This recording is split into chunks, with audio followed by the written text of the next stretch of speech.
Hey everybody, it's Jason from the Texas Gun Vault 2, and we're back out here in the garage, the hot garage, because I was filming videos all day. I was able to get through 2 range reports, get them all finished. One is currently uploading, the Gearson 2311C, and the other one is rendering, and that is the Infinity Encore. And I got all those done in just a few hours, so I'm real proud of myself. I stayed on target and got it done. I also had a chance to see my friend D today. You guys know he lends amazing guns to the channel, including this Infinity. And he had 2 more pistols for me to add to the queue. We'll talk about these in just a moment. I returned 2 2011 pistols to him. This is what he let me borrow next. Man, is his collection amazing. I also wanted to talk about predicting the future, because in yesterday's video, you guys seemed to really like when I espouse upon my thoughts on the future when it comes to my, things and my takes that are different than the standard news and information you get from other gun tubers, where a lot of them just talk about what's going on. I try to think about the ramifications of what's going on and how it could affect us in the gun community 2, 3, 4, and 10 and beyond years in the future. And today I wanted to talk about Sig Sauer, because I was watching the Wyoming Gun Project, which, by the way, you guys need to go check out his channel. If you like my content, you're going to love his channel. He's pretty much like me, just in Wyoming. It's pretty awesome. He's a kindred spirit. Him and I actually talked on the phone, and him and I shared a lot of the same passions in life. In fact, I sent him the meme from that movie, was it Step Brothers, with, was it Will Ferrell and John C. Reilly? It's like, did we just become best friends? Because I think we just became best friends. He likes watches, he likes guns, obviously, and he likes cars. But anyway, he was talking about a report from a Sig Sauer ammunition plant, and I forgot which town it's in, somewhere in the South, Jackson or Jacksonville, Alabama or something, Mississippi, whatever. And I guess there was an explosion. Now, luckily, nobody was hurt and nobody was injured. So that means we can make light of it, okay? And now everyone online is making fun of SIG because, you know, they have the uncommanded discharges of the SIG P320. Now they have uncommanded discharges of their ammunition facilities. And, of course, you know, making ammunition is a dangerous thing. So I'm glad nobody was hurt, but now everyone's making fun of them. And some people think that SIG has a certain reputation now that is undeserving, and some people think they deserve it. And I'm not sure where all of you fall in the landscape of this debate, but I wanted to give you guys my prediction to what I think Sig Sauer is going to do. Now, I have no inside knowledge. I don't know anybody at SIG. This is just me postulating, okay? And this is just the thoughts that I have laying in bed at night, you know, thinking about just the weird stuff I think about. And I was thinking about the P320 last night, because so many gun tubers today are making content on what's wrong with it, what did SIG do, how they're handling it, making the memes about it ends today, you know, how they said that and all that kind of stuff.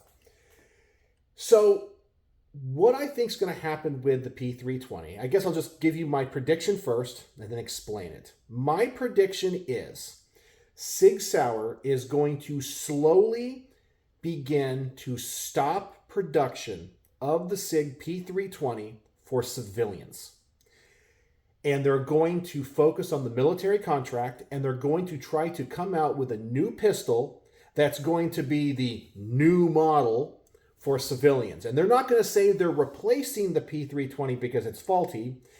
They're just going to come out with an updated model. Just like, you know, Glock comes out with the new generation, you know, the Gen 3, the Gen 4, the Gen 5, that kind of stuff. It's just the new and improved. And it's going to be a completely different pistol. It might look the same or have some of the same functionality, but they're going to move away because they want the controversy of the P320 to go away. Now, they already have the military contract. They don't have to worry about that. They're going to continue to make the M17 and the M18 for the military. I could see them scaling back their police contracts. But they're between a rock and a hard place. Okay, so that's my prediction. Now we're going to go into why. They're between a rock and a hard place, because if SIG admits there's a problem with their gun, they can be held liable. And they're not going to do that. They're too far down the rabbit hole to reverse course now. They already won the military's, sidearm contract. They already have it. They cannot admit fault. And they have all these lawsuits pending that if they say, oh, there is a problem, they're going to be held liable. So what they need to do, or what I think they're going to do, as I said, scale back civilian production of the P320, replace it with a new model, maybe the P321 or whatever, and call it the new generation, the new and improved for whatever reason, but not talk about the uncommanded discharges. And they won't have to worry about future problems and lawsuits. I think that's kind of where they're going to go. And they'll just deal with the military on their own because they already have the contract. They're already supposed to make so many pistols. I really don't think the military is going to go away from it. As far as I can tell, they're happy with the M17 and the M18, and they're not experiencing the widely reported problems that civilian and law enforcement are having with the P320. Okay. Yes, there have been problems, but there were problems with the M9 and the 1911. Okay. So just because one soldier has an unintentional or uncommanded discharge doesn't mean that other people didn't have problems with the M9, the M17, and so forth. Sorry, not the M17, the 1911 and the M9.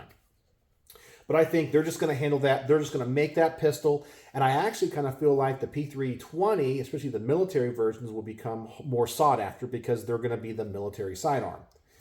Collectors are always going to be interested in that.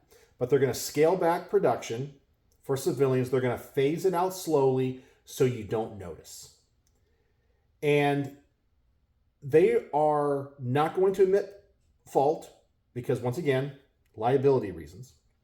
But they're also so invested in the P320 that changing anything within the design becomes an issue. It reminds me of scientists. You guys might not know this, but I'm kind of a geek, and I spend a lot of time on YouTube watching astronomy videos. A lot of time watching astronomy, physics videos, that kind of stuff. Things that you guys would probably be bored out of your mind with. I find it absolutely fascinating.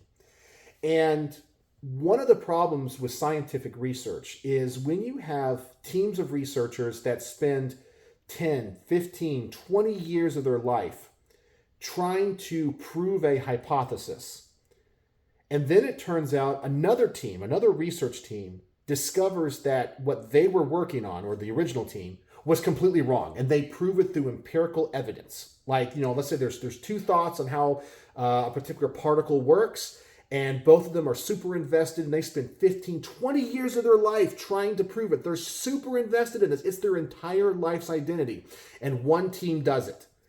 The other team often continues to say they're wrong, and they keep trying to prove their theory or their hypothesis even though it's been proved incorrect. Because it's unfathomable for them to think, I just spent 20 years of my life for nothing. I have to still be right. And I kind of feel like that's where SIG is. They've invested so much money, so much time, they can't change anything. All they can do is come out with a new pistol and say, oh yeah, it's like the Gen 1 Glocks. We're coming out with the Gen 2s. It's different grips and different things. And secretly they change the internals. Now, I personally think, and I made a video about this, that SIG gave people the pistol they wanted. So many people in the gun community hated Glocks. Oh, the trigger sucks and this and that. So SIG was like, okay, we'll make it a light trigger. People are like, I hate the trigger safety. You don't need a trigger safety. It's right here between your head. That's the biggest safety right there. And they're like, okay, we'll get rid of the trigger blade safety. People are like, I don't want a thumb safety on a striker-fired pistol. That's absolutely stupid. And SIG's like, okay, we'll give you a pistol without a thumb safety. They gave everybody what they wanted: a light trigger, no blade safety, no trigger safety. I'm sorry, no thumb safety, and they put it into the hands of people that are, I don't want to say ignorant, just average people that just go buy a gun, okay? People that put it in their purse, people that want something that aren't like you or I, okay? So then accidents happen. And I think this is not a problem. And I personally believe there's nothing wrong with the SIG. The problem is the people that use it. But that's not saying the people that use them are stupid or bad. It's just that there are no safeties that prevent easily avoidable accidents. Okay, that's my whole thing. You know, I believe 100% that if I had a P320, actually I have a lot of P320s, but if I had a P320 here and I load the gun and I put it down here on the workbench and I leave it for 30 years, that gun will never go off. I am 100% positive of that. There is no such thing as an uncommanded discharge. It's not like the gun just goes boop and just goes off. But if you have, and I've talked about problems with the trigger, how wide they are versus how thin the trigger guards are. If you put it into the wrong holsters, you put it into purses. If ladies put it into purses without a holster, it gets, you know, the trigger's light, it gets caught around a tube of lipstick or whatever. It can go off. You holster it wrong. It's a whole plethora of things. Yes, and any gun, okay, that's dropped at just the right angle can go off. I mean, for example, everyone's like, it's not drop safe. Well, let me tell you, this Infinity right here, which is a very expensive gun, is not drop safe. There is no firing pin block in this. And I guarantee you 100%, if I drop the pistol like this and it was loaded, it's going to go bang if the hammer's cocked. Actually, if the hammer's not cocked, because the firing pin is just floating in there. Most likely it will. You can make a gun go off by dropping it at just the right way and creating a certain situation. Now, 99% of the time you drop this gun, it's not going to go off, but it is possible. Same thing goes for pretty much any gun.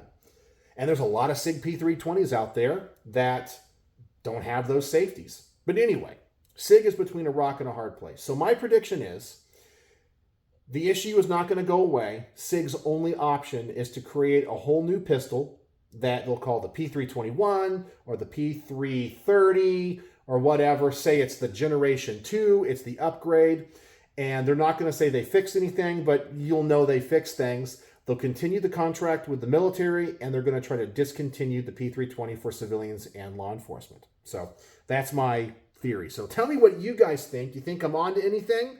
And or am I wrong? Or am I wrong? I just feel like SIG is too far down the rabbit hole to change anything, and they're just going to start over. That's what it is. They're not going to revamp it. They feel like the image of the 320 is now too far gone. They just need a new pistol.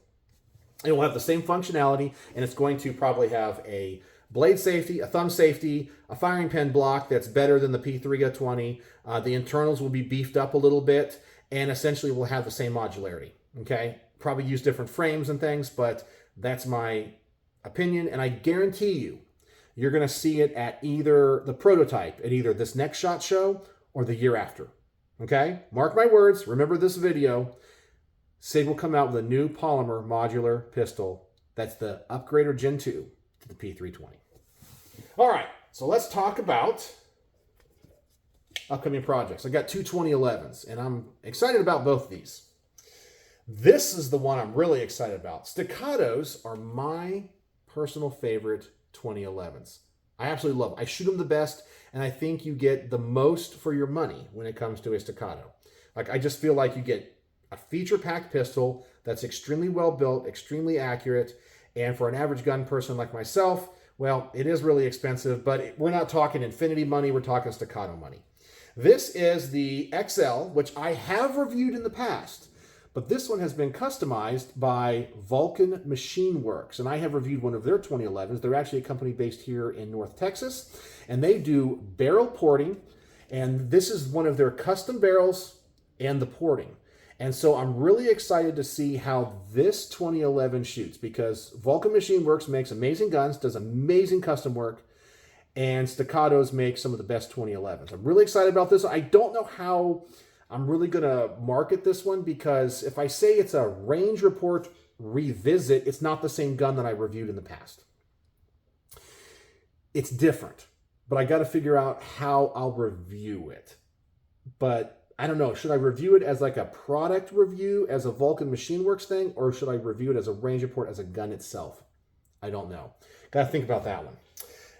But I'm pretty sure that one's going to be pretty sweet. The other one is the Vudoo Gunworks Priest. Another 2011. I do like the green look on this one. This one just kind of has that plain slab side look. Not a bad looking pistol here. It feels like it's high quality. We got porting on the top. When I run the action of this gun, super duper smooth. It's my understanding that Vudoo Gunworks is going through some problems. This is one of those guns that I'm probably going to review, and when the review comes out in over a year from now, people will tell me in the comments, "You're an idiot, that company went out of business," because it looks like they're going out of business. Either they're being bought or they're moving or something, because people online are claiming that they're ordering them, they're not getting them back, or what they order. They're asking for their money back. I don't know. There's like a lot of problems, okay? And a lot of like ghosting going on. Like Vudoo is not responding. So I don't know. I'm sure lawyers are going to get involved. But the 2011 market right now is completely flooded. And that's one of the downsides, is that you have companies, everybody is making a 2011. So inevitably they can't compete. But I think this company makes some what appears to be a quality pistol. So I'm excited about reviewing this. So if any of you guys know about Vudoo Gunworks, and they're based out of Utah, St. George, Utah, tell me what you know about them, because that's something I need to include in the range report. So there you go. Upcoming project, Staccato XL, that has been customized by Vulcan Machine Works. And then we have Vudoo Gunworks. Oh, excuse me, I just burped. I know, that's gross. I'm sorry. I just burped. Vudoo Gunworks and the Priest. So let me know if you know anything about this pistol and anything about this company. So let me know what you think about anything I talked about in today's video, and what do you think about my prediction of Staccato. And if you watch to the end of the video today, the word of the day is going to be prediction. Prediction is the word of the day, because I need to give you guys more of my predictions. And we'll see in the future if I'm right. But like I always tell you, I'm always right, because I know everything. I know, I sound arrogant, but I've come to you a number of times proving that. So, as always, thanks for watching.